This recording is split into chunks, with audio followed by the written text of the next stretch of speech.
Good morning, everybody, and welcome to PSG of Mercer County.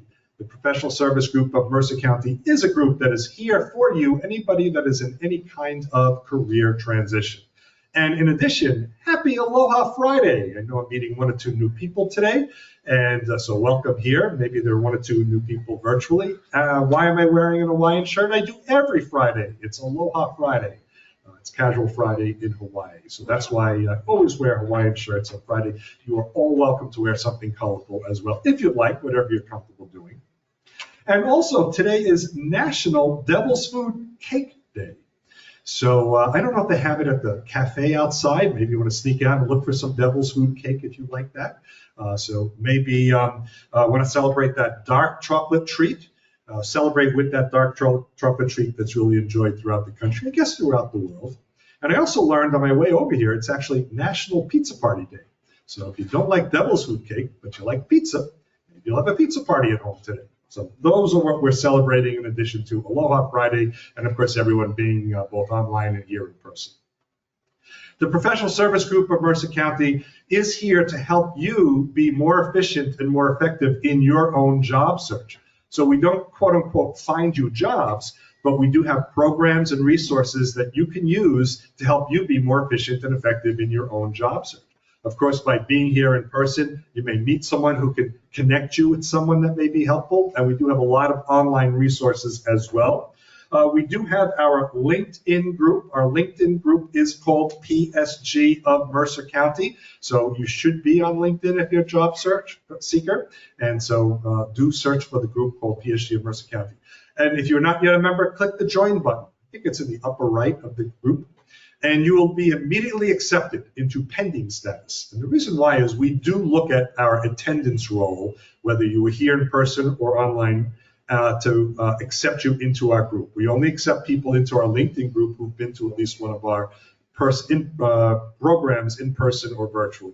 And the reason why is we're just trying to keep out group collectors and name collectors, people that are just doing that for their own benefit. Typically, the people that are connected in our LinkedIn group, they kind of get the importance of staying connected and that value of relationships. So that's why we want to maintain that integrity as well. We have over 1,700 members in our LinkedIn group. Many are active, so when you see the group, you'll see a lot of discussions, and you can be active too. You might find a terrific email that was sent to you by some recruiter about a terrific position that has nothing to do with what you're interested in. You may want to copy that and paste it as a discussion in the LinkedIn group to share with the other 1,700 plus people. It also, being active in LinkedIn on LinkedIn groups, LinkedIn appreciates that, part of their search engine optimization. As someone is searching for someone like you, you may come up higher in the list of people that match that criteria. So be active on LinkedIn. We do also have our website. Our website is psgofmercercounty.org, psgofmercercounty.org. It is more than just a landing page or an introduction to coming to the meeting. It is over 120 web pages of content, so there is a lot of information. So go check out our website. There's a big menu along the top. You'll find one called Career Options, a menu item on the top. And when you click there, there are a lot of options and career options you can pursue. There's a section about getting started in job search. There's another section if you're interested in working as a consultant. Maybe you've worked for years full-time employed and you're thinking of shifting your mindset. Maybe you want to buy a franchise. Other options are there and you can go take a look. It's not the be-all and end-all for job search, but for a lot of you, it may be a great place to get started. So go take a look at our website. There's a tremendous amount of information on our website. A couple of things. One is, a couple more things. Starting on our meeting on July 14th, we will only be in person on July 14th. That day going forward, we will no longer be live streaming and we will no longer be recording our meeting. So for those of you that can come to Princeton, we encourage you to do that. So starting the second half of the year, the week before is kind of our July 4th holiday. We will not be meeting, but July 14th, our first meeting in July. It will also be 1 year from when we started hybrid, which is virtual and live together. We're shifting only to live. Among the things that we are going to return to in our live meeting, one is we will do our introductions of ourselves at the end of the meeting. We won't do that today. It's just a little bit complicated with the logistics. And we will also be returning to celebrating landings, people who've landed. Some of you may remember or know, when people land, we invite you, if your schedule allows, come on back one more time and tell us a little bit of a success story. And also, if you don't mind, bring some treats. And so if you look at the table, well, you can look at Nora, she's very nice. But next to Nora are 2 boxes, yep, and Vanna White, yeah, right. So we actually have a landing to report, which is one of our own volunteers, Anthony Arunkumar. So Anthony, congratulations. If you don't mind, share a little bit of a success story. Yeah, it's been an adventure. I got this job through Dice.com, and you know, it's like you guys are like my family. You know, I've gotten to know you guys pretty well because, you know, 2 months I've been coming here, and I'm grateful to you guys for like making me feel like at home. And it was nice building up people skills. That's one of the things I learned, I think, from one of the slides, just to build up soft skills. So while you're still looking for work, and so yeah, the job is, I believe, at Kentview under Johnson & Johnson. So, you know, 20 minutes away. I can't, you know, that's a great commute, of course. And I just thank you guys for even just accepting my connections on LinkedIn at the minimum, even just looking out for me. It's just, you know, it's really touching to see just strangers do that, you know, so thanks, guys. So congratulations, Anthony. Anthony, for a number of weeks, has also been one of our volunteers. There are a number of us in our executive committee, so thank you for participating that way as well. And if anybody, of course, is interested in volunteering with us, we'll be happy to talk with you about that after this meeting, or email one of us, and that'll be fine. So, but yeah, always great to share a success, and thank you for, I'm going to have a cookie in just a minute, so thank you for that. And but before I have the cookie, I have the very wonderful pleasure of introducing and welcoming back Lisa Manioki. Lisa is the founder of Presence Intelligence, which she defines as the ability to recognize and align the best parts of who you are on the inside with what you project on the outside. Lisa is an energetic personality known for her intuitive understanding of people, interpersonal dynamics, words, and aesthetics. As a career-long specialist in communication, whether spoken, written, visual, or behavioral, Lisa helps her clients accelerate the achievement of their personal and career goals by developing, refining, or rebuilding their personal presence. She works routinely with professionals who are preparing for advancement to high visibility leadership roles or seeking to become more likable, approachable, hireable, or promotable. Lisa is certified in several coaching disciplines that include life, executive, and neuroscience coaching. She is also a DISC administrator, a certified conversational intelligence coach and facilitator, and an inspirational speaker. Personally and professionally, she is a bright spot in the room, absolutely, a bit of a firecracker who champions self-awareness, integrity, kind communication, and nothing short of excellence. So PSG of Mercer County is very pleased to welcome back our favorite firecracker, Lisa Manioki. Thank you very much. Well, hi, everybody. Yes, I'm back. And the last time I was here was, I do believe, 2019 here on premises. So it's nice to see everybody in person. You have been here virtually for us as well. And I was going to say, yes, so here it's been a while. Virtually, I have also revisited the online world, which it's nice to know that everybody's going to be coming back in person because I'm a fan of in person. Anyway, you know, David, the power of suggestion is pretty compelling, and now I want cake and pizza. So I think I'll get cake and pizza after here. Anyway, you know, personal presence is my focus, my professional focus, and has been for some time. It's very important for all of us to understand and know, and today I'll be sharing with you some of the steps you could take to improve yours.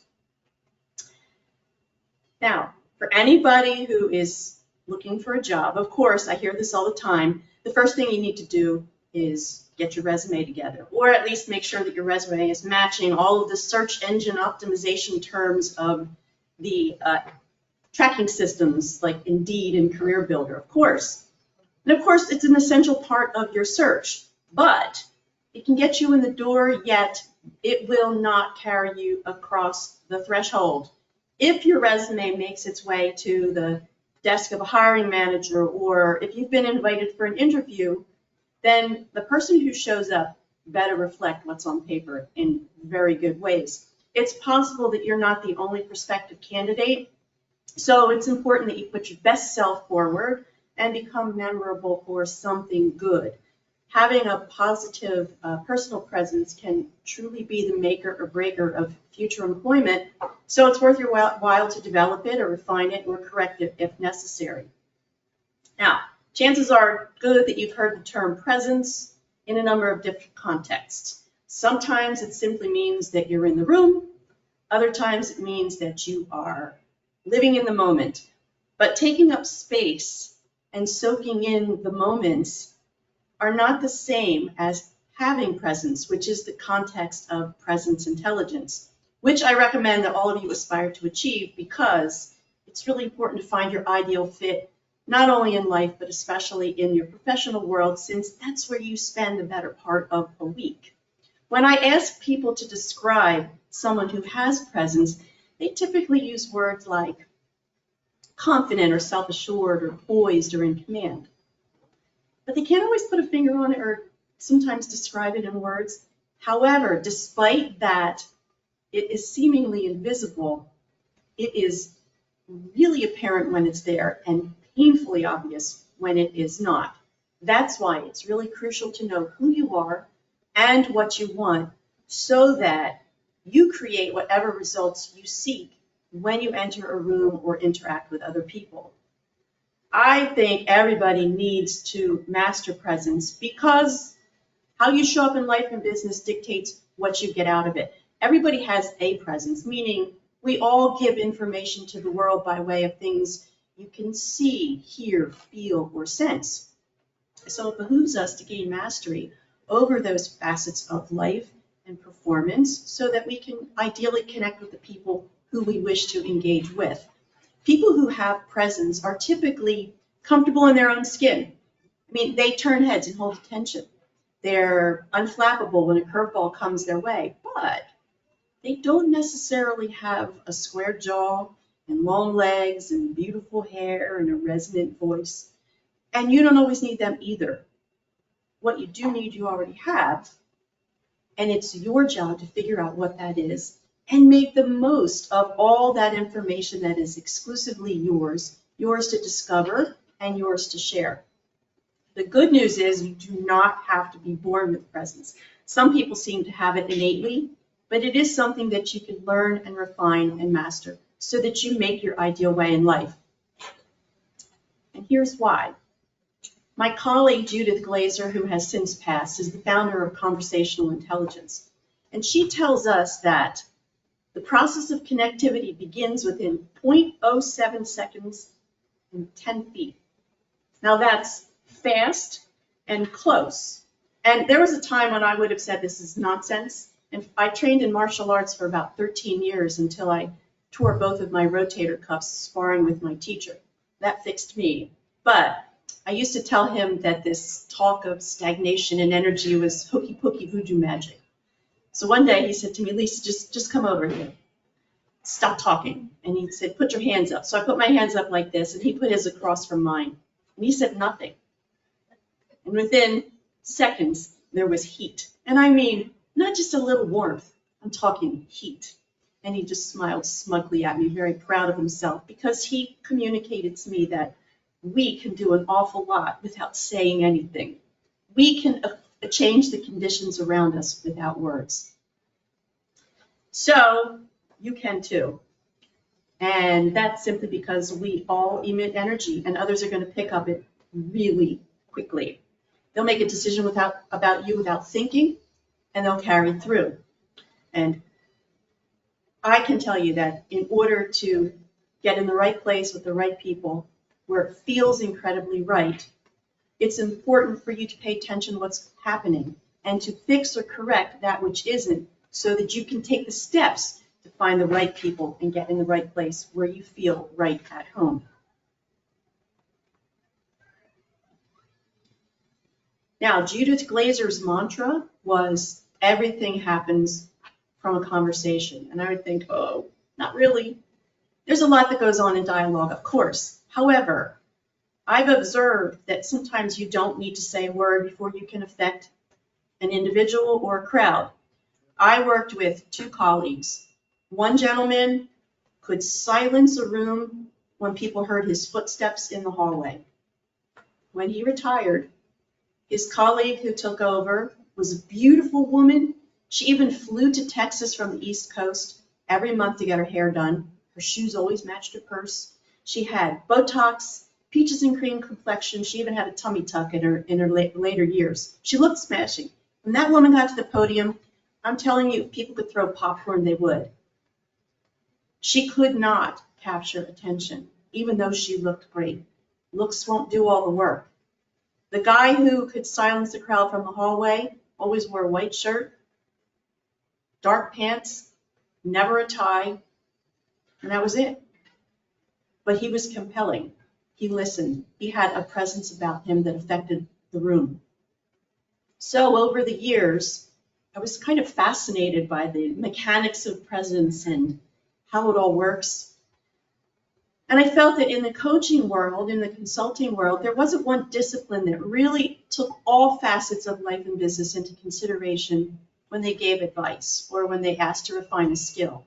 So I founded Presence Intelligence, which formally defined is the awareness, understanding, and command of how you relate to, affect, and influence others in the moments you interact with them and after you part ways. To relate, you interact with others in a certain way.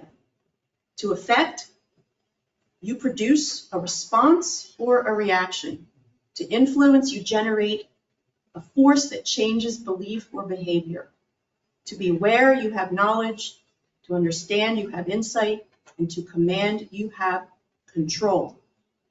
Having presence is a powerful way to capture attention and hold it and ultimately get remembered, which is a great asset when you're looking to stand head and shoulders in a competitive marketplace for career change, transition, or elevation.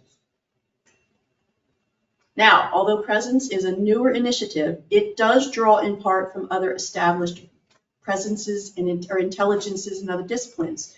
They're connected. And they're all excellent ways to improve the quality of your life and business. But none of them can do all the work.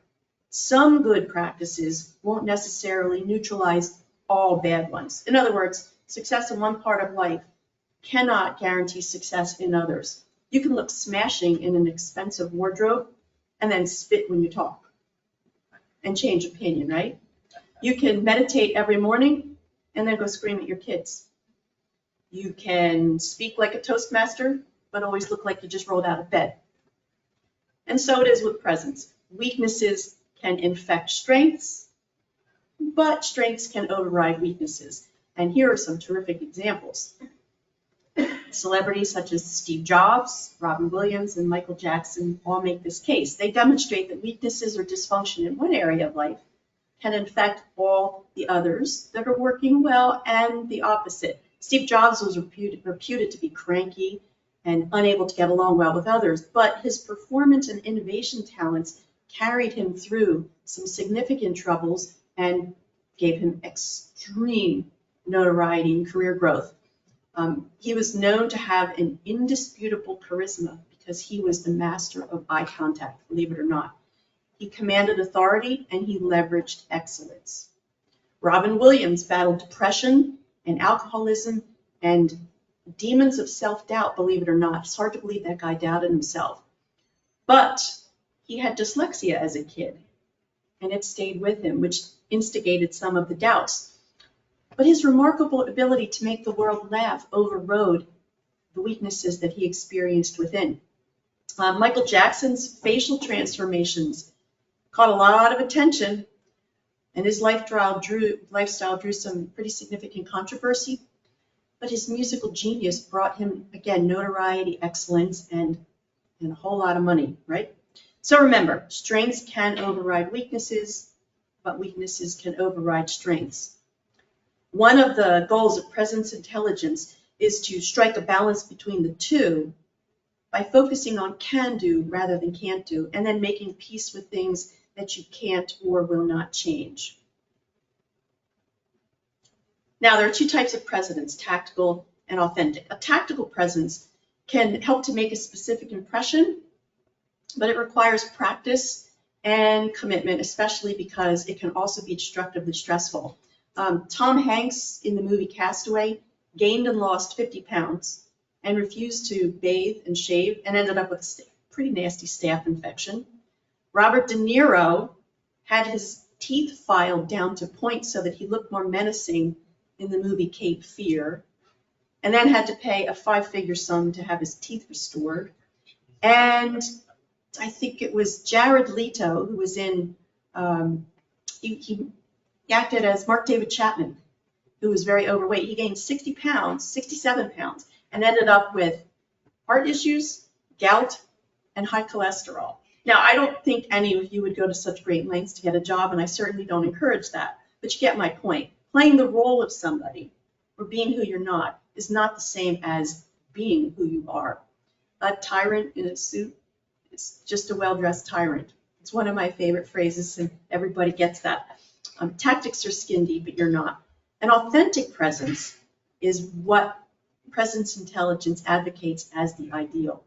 It represents you with integrity and lets you be who you are, all of who you are, whether you're at home or at work, consistently, so that you don't experience the stressors of a facade. The problem with authentic presence is sometimes it's a little difficult to access and organize because there are some factors that can run interference, such as parents, family members, spouses, customers.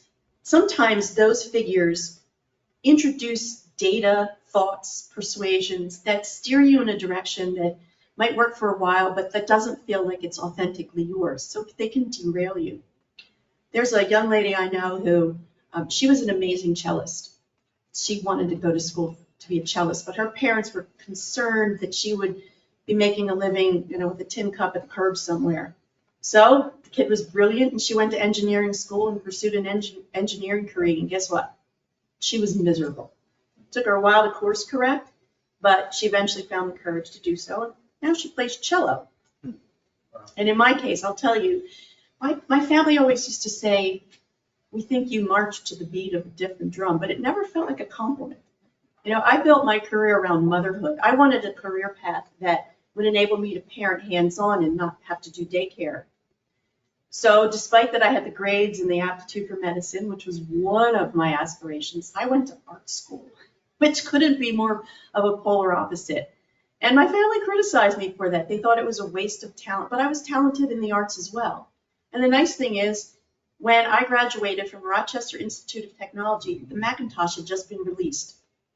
And let me tell you, that opened doors to a very viable career in design and marketing and art. And that is how I made my living. So I found my path and I defied it.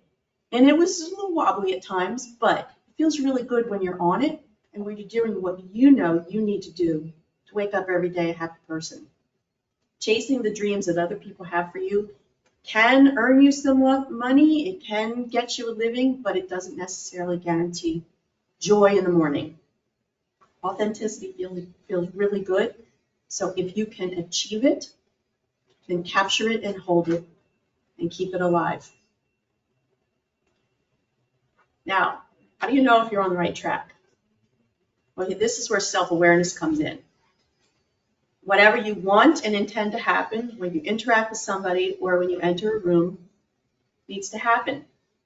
So desire plus intention needs to match perception and reception. And the difference between perception and reception is how they perceive you, and reception is how they receive you. Are you welcome? Are they happy you're in the room, or are they running for cover?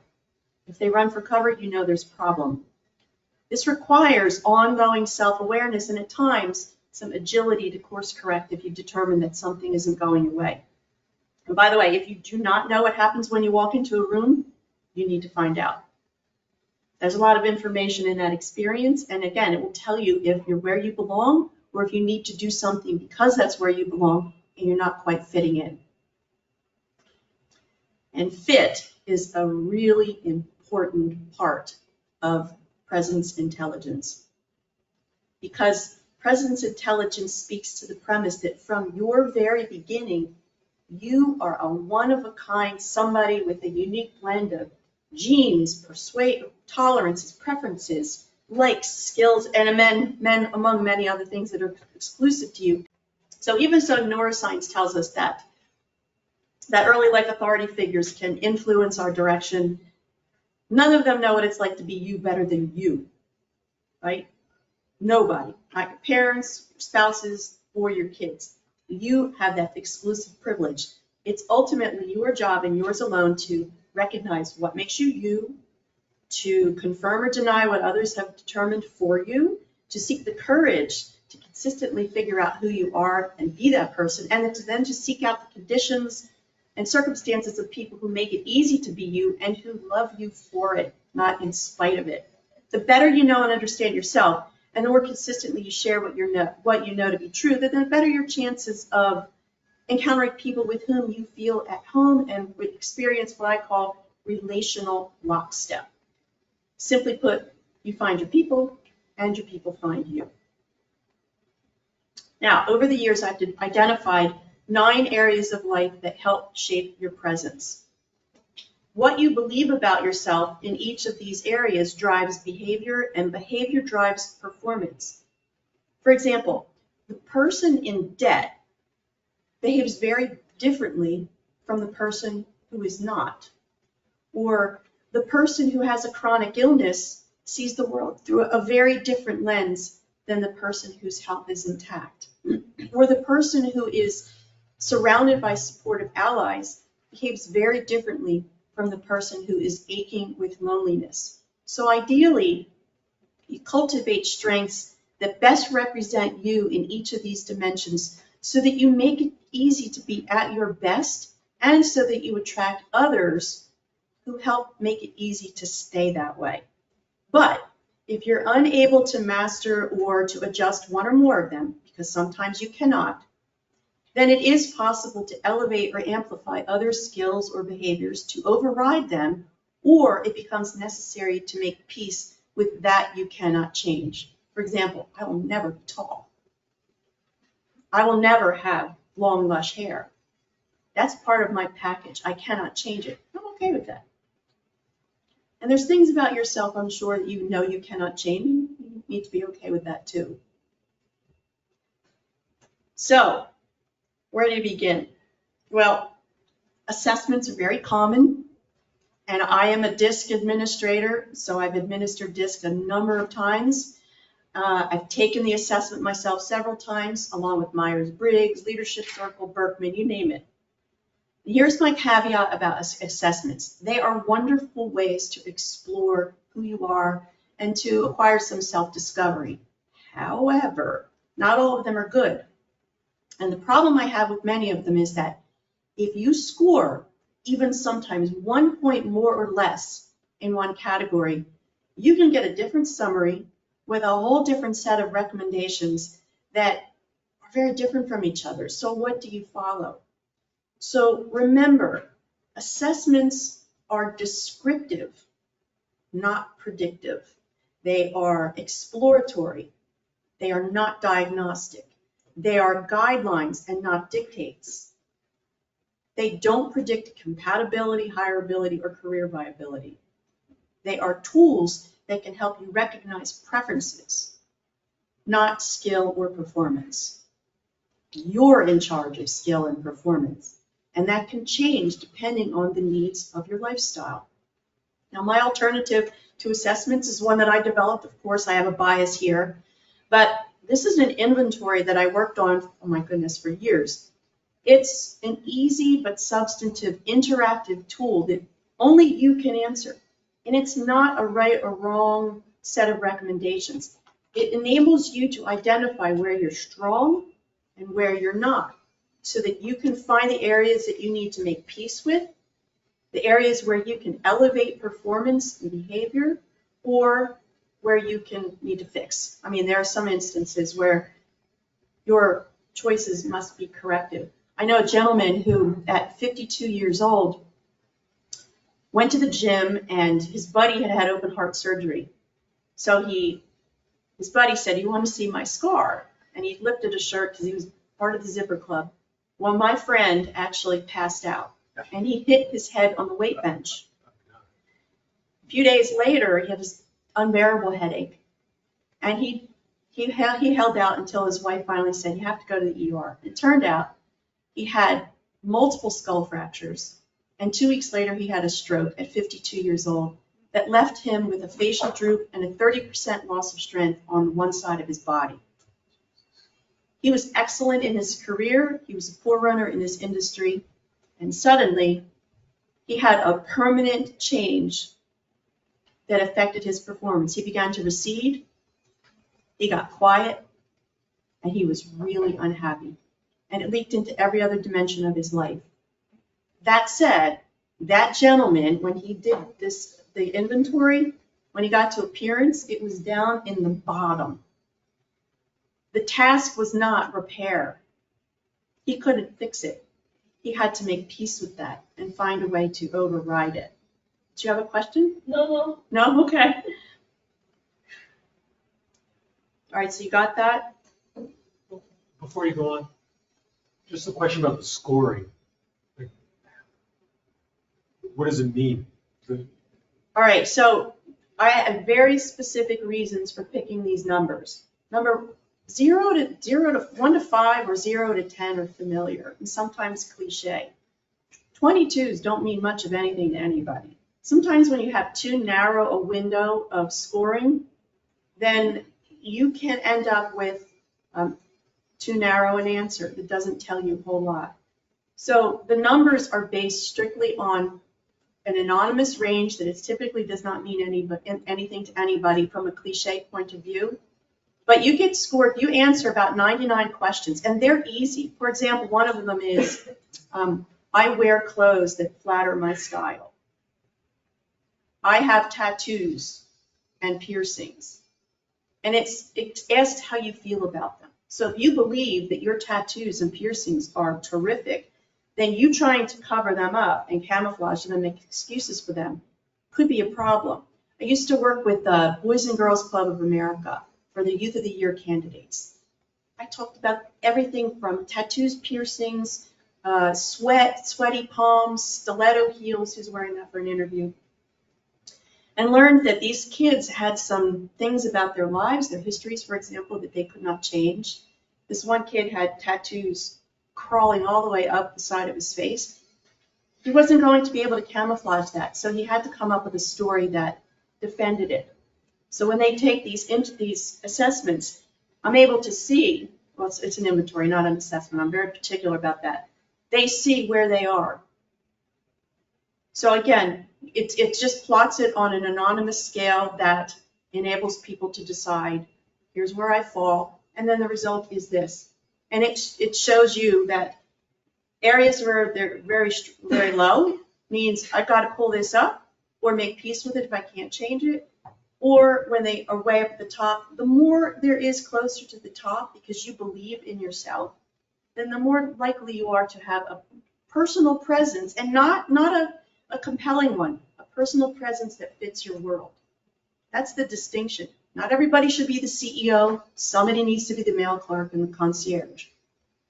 So it has to align with your world and who you are.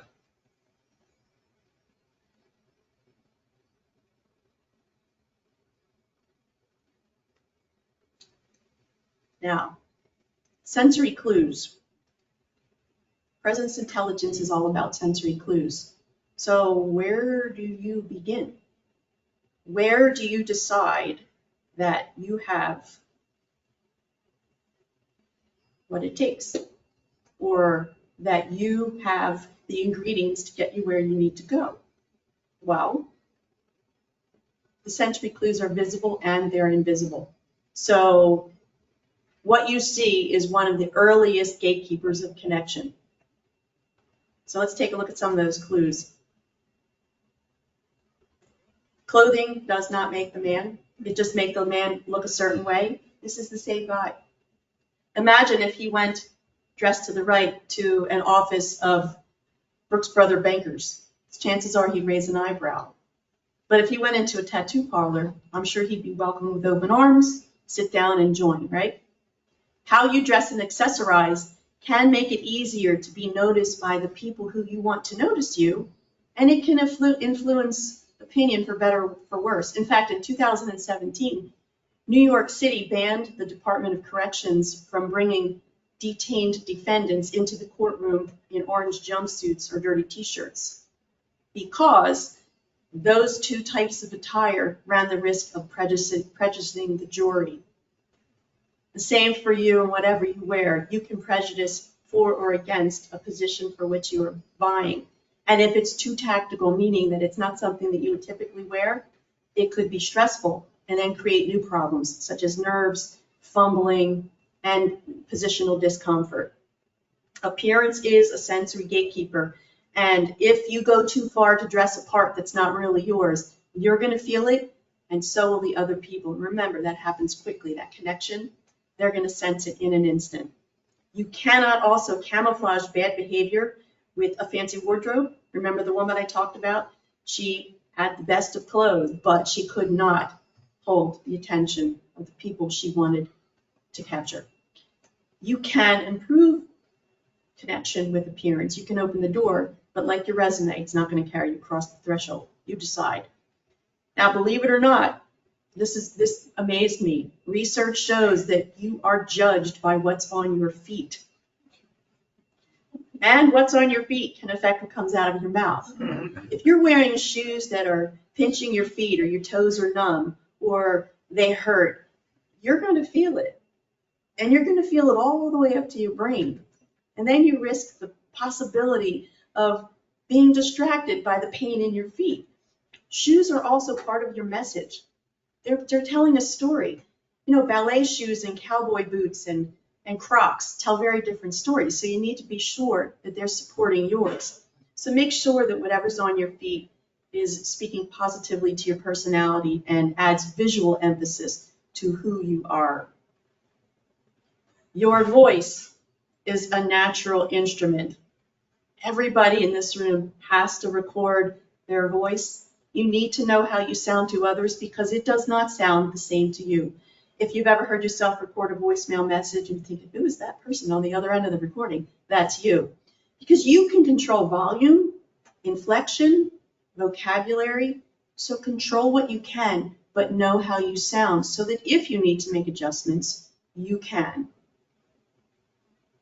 All right, I don't have to say much here. It happens a lot.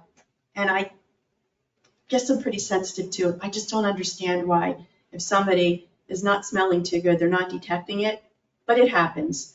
And I will tell you too, when it comes to also perfumes and colognes, there's one guy I know, he's a good friend, but I think he bathes in whatever cologne it is he wears. Shake his hand, my hand smells like that cologne for the rest of the day. There's no amount of scrubbing that gets it off. There's also a woman. I used to volunteer for a chemotherapy organization as a caregiver coach. And this one woman would she'd spray a certain perfume when her daughter was getting chemotherapy. And after her daughter's chemotherapy episodes were over, turned out she was fine. She beat her cancer, but she got into the elevator and somebody was wearing that perfume her mom sprayed, and she threw up all over this woman's shoes because she made that connection with that perfume to throwing up after chemo. So be cognizant that what you emit from an odor or perfume sense, it might not work in your favor. Go easy. A handshake, of course. I'm telling you, it still amazes me that a handshake is so easy, but how many poorly shaken hands I've encountered. You know, we have a colleague of mine, we came up for names with them. There's the knuckle crusher, there's the wimp. I mean, like if your hands are wet, you're nervous. If you're feeling insecure, you might just give them a little fingertip, which is silly. The crusher, you might be just trying to become a little too overbearing with authority. And if it's too short, you just might be tentative. So everybody needs to master a good handshake, male and female, and it does not need to leave marks. This one guy would shake my hand so much that I would get indentations from the rings between my fingers. So here's a mantra that can give you a rudder for making choices that improve your presence. Look good, sound good, be good, and do good. But first, you have to define good, because good is subjective.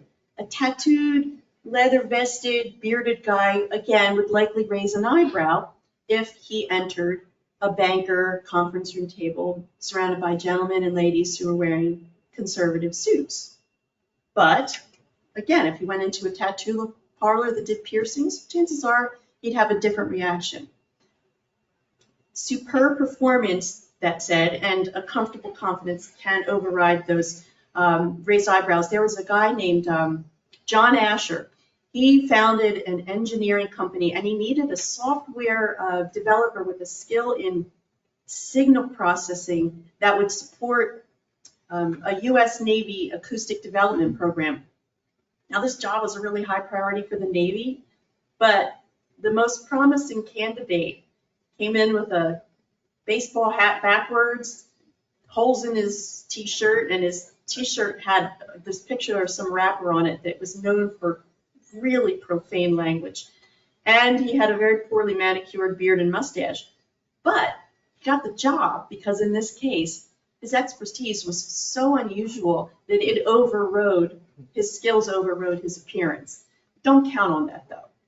It's okay to be bold when you're on a path that's expendable or where you have some leverage, but pay the price only if you're willing to pay the price.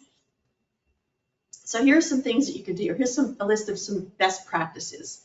Number one, identify what makes you tick. And remember, you're the only one who knows it. Nobody can crawl inside your head and being and identify what's going on better than you can.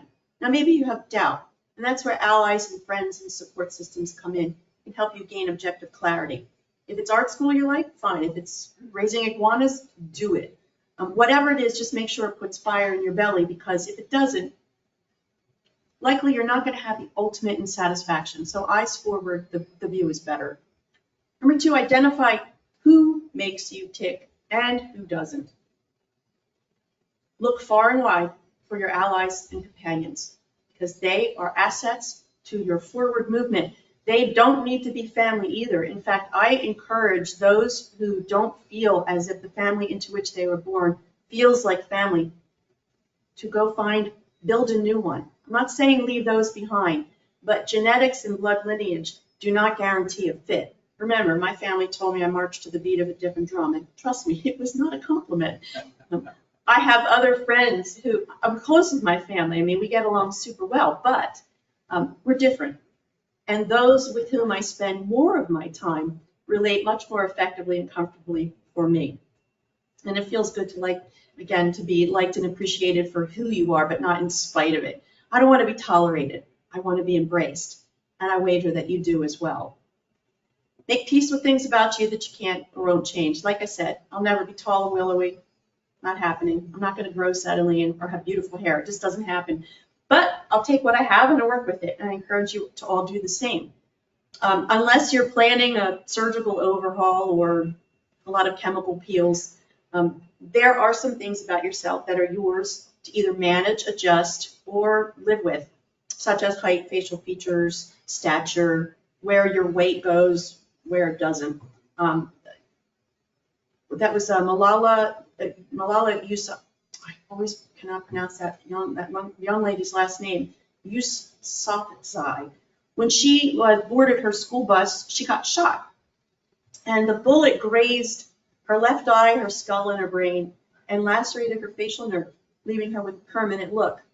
That young lady went on to become the world's youngest recipient of the Nobel Peace Prize. She didn't let that get in her way. But that facial nerve was never coming back. So she made peace with it and overrode it. Danny DeVito, he's 4'10". That is the result of a genetic disorder that affects bone growth. He's still famous nonetheless. And the lower left side, believe it or not, of Sylvester Stallone's lip, his face was paralyzed from birth trauma. So that gives him that classic snarling look, but we can't imagine him without it, right? It's become part of his persona. So you get my point. Also, strengthen and make good use of your natural assets and smile. The smile comes from a part of your brain called the anterior cingulate cortex. It is a reflex. If somebody doesn't smile back at you, they've chosen not to. That's information. Think about it. When you wave or smile, usually people will do so. If they don't, they've made a choice. Use that information. Either something's up with them, maybe they're distracted, maybe they don't want to know you. So try and evaluate that and make sense of it and see if it's something that you need to adjust. Correct or eliminate looks, sounds, and actions that don't serve you well, such as correct poor grammar, improve enunciation and pronunciation, spell check when you write, and wear clothes that flatter and fit your style. I remember when my husband left when I was a long time ago, so 17 years ago. And I don't know if any of you are from the area, the Stacy Sports Shop. Do you remember that? It was a very fancy women's dress shop. And the owner of the place found out that my husband had just left. And I got really skinny. I mean, to the point where the guy who cuts my grass asked if I had cancer because I got really, really thin, didn't look good. And she gave me a great lesson. I went there and she had all these clothes laid out. She goes, you need to dress to fit. She goes, the numbers don't matter. Dress to fit. And the lovely woman that she was, she actually bought me a suit that it doesn't fit anymore, but it did back then. It made me feel really good. So dress to fit.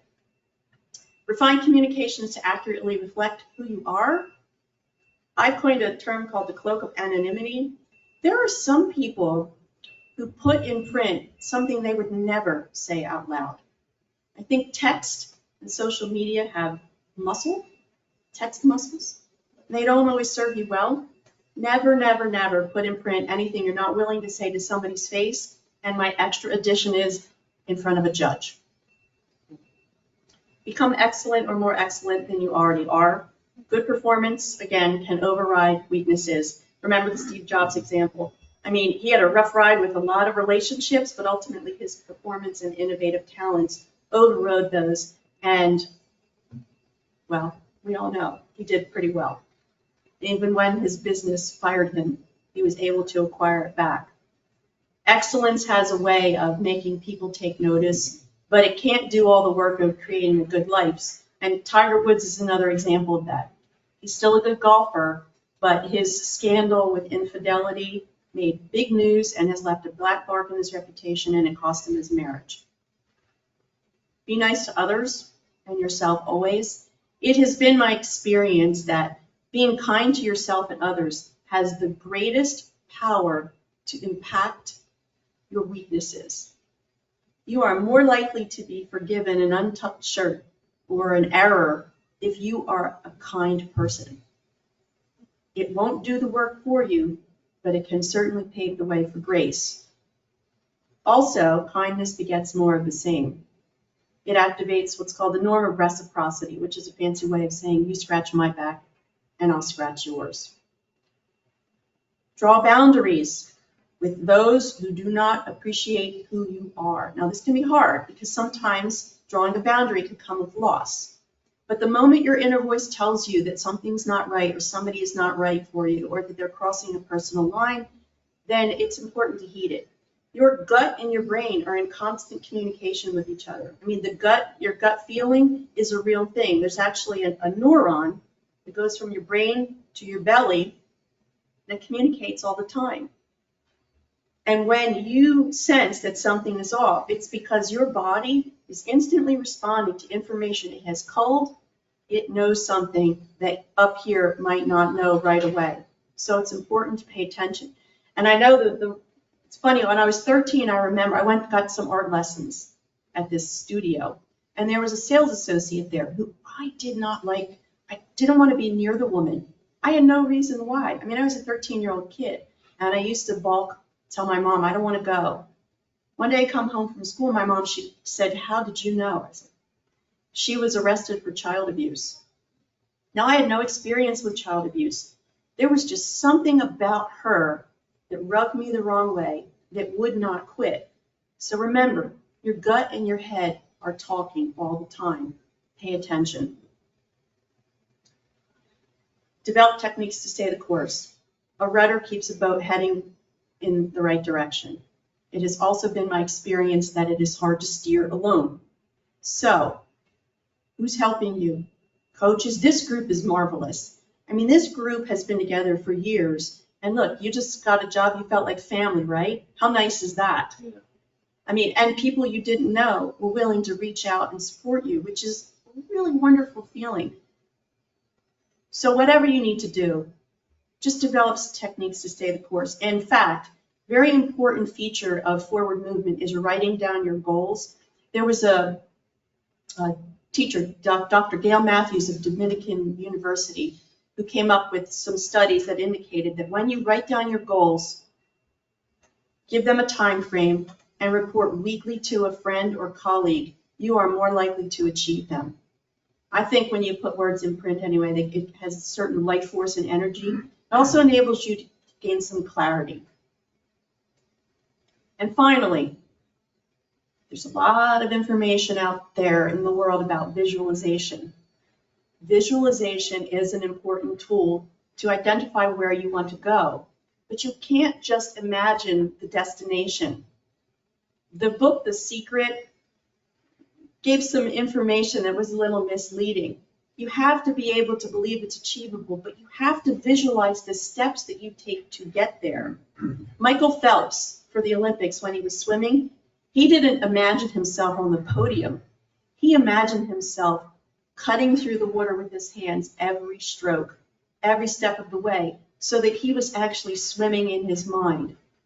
Malcolm Gladwell writes the book about thin slicing, and he talks about when they hooked a runner up to electrodes and had him run a race in his mind, his body responded with an accelerated heartbeat, different breathing, because your mind doesn't know the difference between what's going on, your brain doesn't know the difference between what's going on in your mind and reality.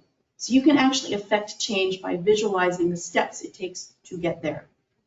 Now, just an important reminder before we wrap up. According to Career Builder, 70% of employers are looking at social media and other online information to vet prospective career candidates. 70% is a lot. What you put into print is subject to being captured by somebody else. Somebody's going to get a screenshot of it somewhere, and you can ruin your race for mayor. You can't scrub the internet as much as you try. And whatever is out there has staying power, and virality, it's merciless and timeless. And this is one of my most commonly shared stories. Justine Sacco was a PR specialist. She was going to Africa. So she's on a plane in JFK, and she's on Twitter. Her first post said, "Weird German dude, you're in first class. It's 2014. Get some deodorant. Inner monologue as I inhale BO. Thank God for pharmaceuticals." Then she got to Heathrow, and she said, "Chili, cucumber sandwiches, bad teeth," back in London. And then finally, before she headed to Cape Town, she tweeted, "Going to Africa, hope I don't get AIDS. Just kidding, I'm white." All right. Before she boarded that plane, she had 170 followers. By the time she landed, there was a throng of photographers waiting to see what would happen when she realized that she was the top trending topic on Twitter. Her friend deleted her account, but not in time, because that virality asset that I just described took effect and took hold. She ended up losing her health and her career for a long time. And the other Justine Saccos in the world fell prey to a shared name. Now, just so you know, I get where you are. If you're transitioning or you're not working, it's hard. You have responsibilities to meet, and sometimes you need to derail from your ultimate goal. You know, I mentioned my husband left in 2006. He took my kids to school, and then he came home, picked up a shaving kit, put his key on the table, and left. He told me I was a nice person and a good mother, but not the woman of his dreams. He went to a lawyer 3 days later and sued for divorce. And due to some, let's say, tricky accounting, he was able to sue me for enough alimony to cancel out child support. So overnight, I became a custodial parent of 3 kids who were 6, 9, and 10. I had a business to run, lights to keep on, tuitions to pay, and alimony, which was a real kick in the teeth because I was responsible and felt like I was being penalized for that. Presence intelligence has been something I've been working toward for my entire career. However, I had hockey with one kid, School of Rock for another, martial arts for the other, private school, and 3 colleges to finance. Now my kids are all in their 20s. They're doing extremely well, and we're very close. My in-laws actually disowned my ex-husband and wrote him out of their wills, and I cared for them till they died, which was just during COVID. So I had to table some of my real, true, heartfelt goals because I had some responsibilities to meet. And if you need to do that for a period of time, then do. However, I just encourage you to keep your eye on the prize and hang in there and take even small steps toward it, because ultimately and hopefully you'll get there. And this is one of my most profound sayings, which Dr. Seuss, he nailed it, right? Today you are you, that is truer than you. There is no one alive who is youer than you. So be you, be more of you, all of you, wherever you go. And then find the people around you who make it easy to be that. And again, appreciate you for who you are, not in spite of who you are. And that is presence intelligence. It's not a tactical approach, though it can be. It's really an inside-out process where I'm encouraging you to find out what makes your cheeks pink and what makes your heart beat fast, and then to take steps to go and find that. And the people who will make it easier for you to get there. Okay? Any questions? Yeah. Please use the microphone. Yes. Good morning, Sergio. I have a question about the interaction between authenticity and innovation. In my experience, corporate America tend to drive conformity, but at the same time, you are expected to be innovative. How do you manage that tension between authenticity and innovation? Basically, you have to be aware of your own emotional and non-emotional intelligence, but how do you deal with that tension without annoying people, even with the best intentions of the world? Well, if you're looking to make a career move, every organization has a culture. You know, I think at Google and Apple, they have gymnasiums, they have rooms where people can nap. So in some of the more innovative organizations, there will be allowances for the freedom to be authentic. In other environments, maybe not. Maybe you have to wear a uniform. So part of the decision is, how much can I compromise? Where is my priority? Remember, there's a balance between can do and can't do. Ultimately, we want to be authentic. But like I said, if in order to be authentic and to be innovative, you need to wear a uniform that doesn't feel so good, maybe that means the culture needs to explore a different attire. And you can take some steps from an innovative perspective to hopefully make some adjustments in the organization.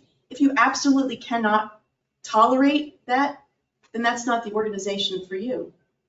Move elsewhere. Thank you. It was an excellent presentation. One of the things I was interested in was your perspective, and we have Alex here too, but I'm interested in, as job seekers in the job seeker community, we see a lot with AI, ChatGPT, with a lot of I'll call it shortcutting to write, to come up with creative whatever to apply. In a sense, it feels like we're trying to fool the people that we're trying to get hired by. So I'm just curious about your perspective, what you've seen over time. That's a tough one. But boy, I write really well. I always have. And I am appalled by some of what I see. The reality is ChatGPT and Jasper and these other AI tools are going to help some people accelerate visibility. But there was a time when the Macintosh and computers came out, and before you know it, secretaries were doing newsletters and marketing. And after a while, organizations realized that they really didn't have the skill set to sustain newsletters and other marketing skills. My hope is that those who use it, who take those shortcuts, get snagged. I mean, ChatGPT is not accurate all the time, or any other AI ones. You still need to have expertise to discern whatever it comes up with as correct or incorrect. Someone asked ChatGPT if this person should commit suicide, and it ultimately said yes. So it's compiling information, it's predictive. It is not intuitive, it doesn't know how you feel. I had a disagreement with one gentleman who said that ChatGPT will know you better than you. That's the silliest thing ever. So it's also going to open up other career avenues. Once it collects information, I'm not giving it permission to spread my intellectual property to the world without an okay. So the ethics and legalities of it are going to open up new career paths. But for those who shortcut it, I think there's a certain percentage of people who will do well with it. They will use it as a tool, and it can be a wonderful tool. But again, it requires the refinement and discernment of accuracy. The ones who don't have that and who continue to use it, it's likely a matter of time before they make a mistake. And the hope is it's not a serious blunder that costs them a reputation or a career.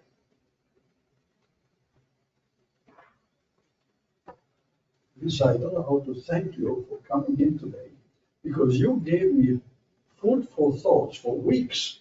Thank you. Anyhow, a question that I have to you is this.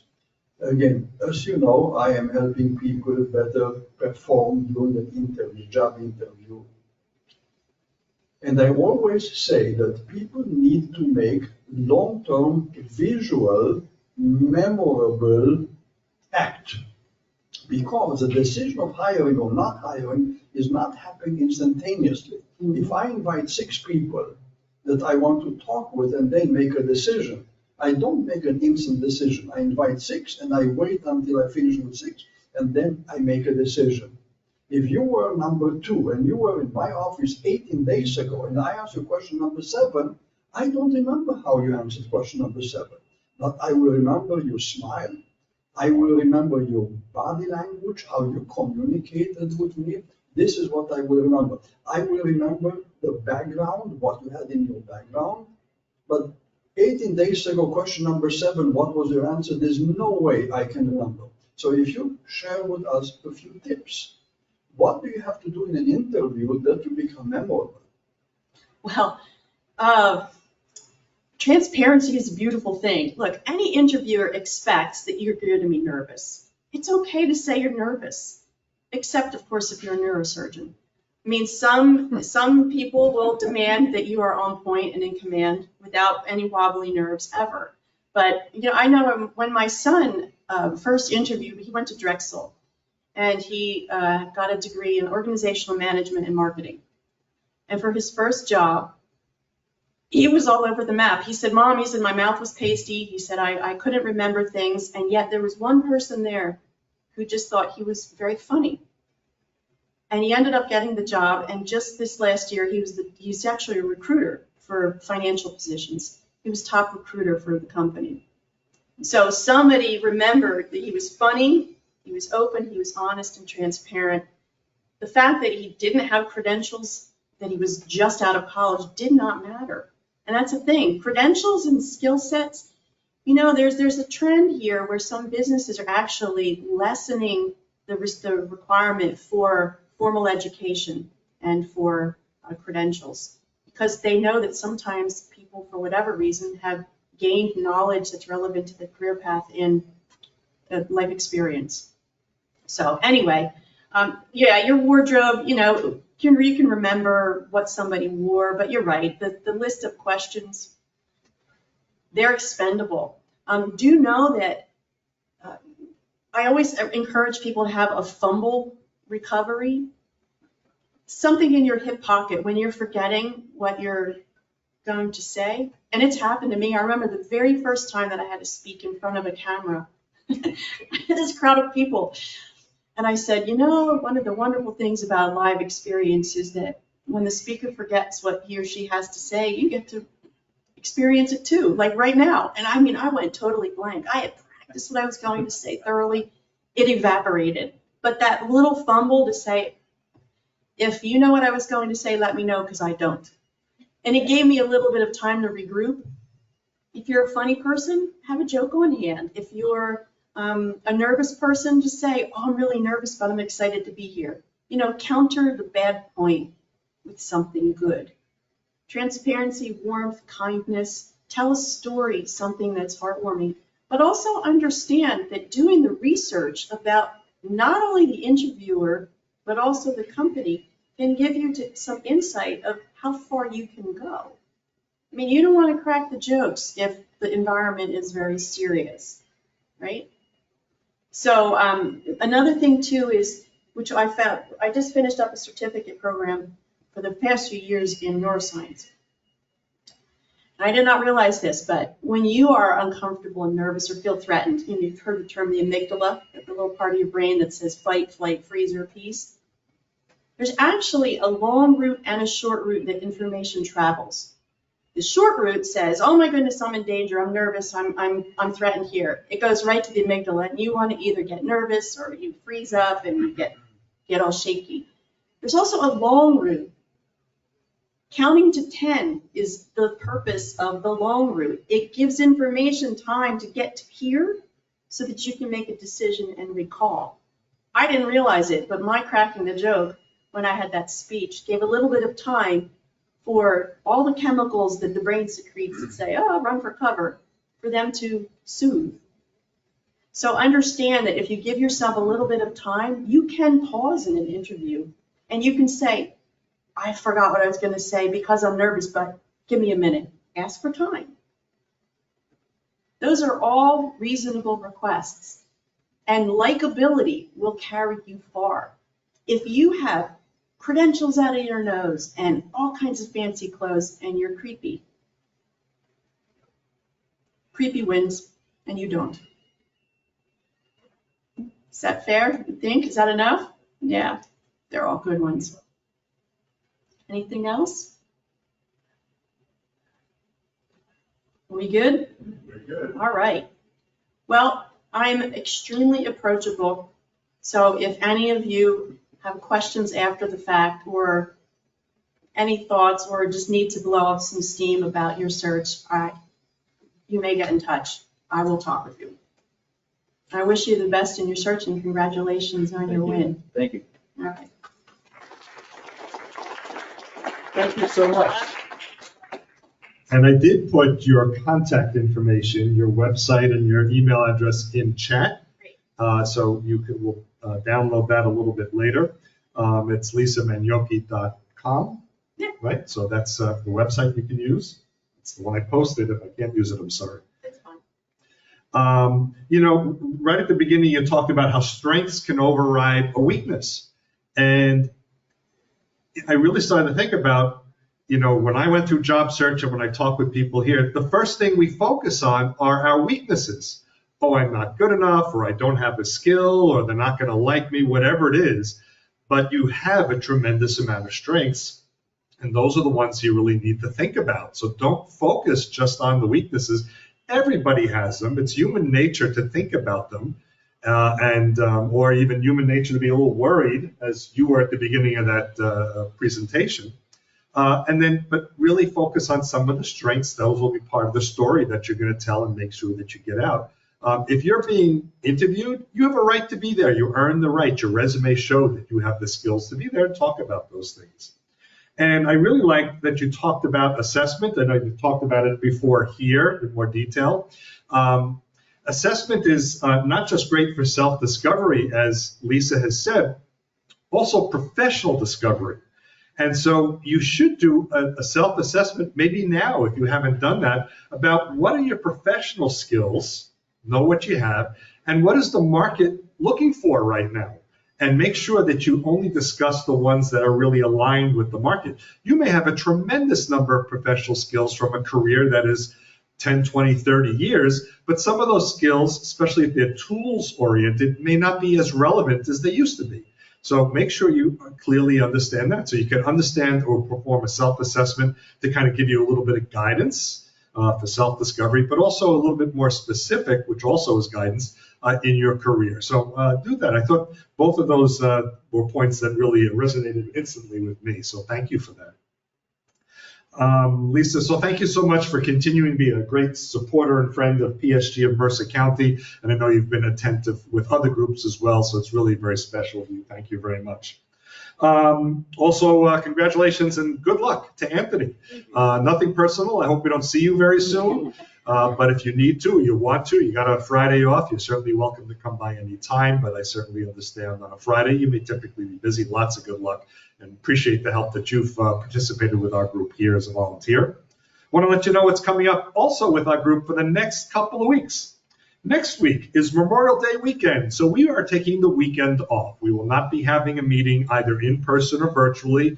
We have over 140 videos on our YouTube channel, so if you're really getting a little lonely for us, look at our YouTube channel. An easy way to find our YouTube channel is go to our website, psgofmercercounty.org. And on the right side is a little icon for YouTube. Click on that, it'll take you right to the channel. And if you miss Lisa, I think 2 of her programs are recorded there as well, soon 3. So you can get this program again or look at some of the others that she has. But in 2 weeks, we'll be right back here. It'll be June 2nd. Can't believe it'll be June already. And Michael Goldberg will be here. Knockout Networking. It is a fun presentation. So if you go, networking, why do I want networking? Come anyway. It's a fun presentation. He's got some really wonderful ideas. And so come June 2nd, Michael Goldberg will be here for Knockout Networking. You can also check out a couple of our kind of cousin organizations. PSG of Central New Jersey meets on Monday mornings, psgcnj.biz, and PSG of Morris County, psgmc.org. And by the way, you mentioned ChatGPT. I did ask ChatGPT a few weeks ago to tell me about PSG of Mercer County, which is our PSG group. And Lisa observed and told us it does make mistakes, right? Because, if you're one of those people that believes everything on the internet is true, you need to be refocusing on paying attention to what you're being told. ChatGPT kind of conflated us with the other PSG groups and mixed it up a bit. So even though there was information out there, it wasn't fully aware of how to discern differences. So do be careful with some of the AIs that are out there. They're at their infancy. They're pretty good, but they don't always get everything right. I did a fun thing once, and this kind of reminded me of it. I asked it to write a job resignation letter. I did this twice, but once in the voice of Dr. Seuss. And it came back with this really cute kind of rhyming thing of why I'm leaving my job. I'm not leaving my job. But, the other I did was I asked it to write a job resignation letter in the voice of comedian Louis Black. And if you don't know Louis Black, he rants. He does use blue language, although ChatGPT wouldn't. But, it started out, this job is sucking the life out of me, the way he would rant. So it does some fun stuff. Have a little bit of fun. Create an account and play with some of the AIs that are out there. So anyway, folks, that is our meeting. Thank you very much for joining us this week. Those of you who are still online virtually, we'll keep the session open a few more minutes if you want to network among ourselves. And we will be here for those of us in person, so we can network among ourselves. But until we get to see you again in 2 weeks, hopefully very soon, I'll simply say, bye, everybody.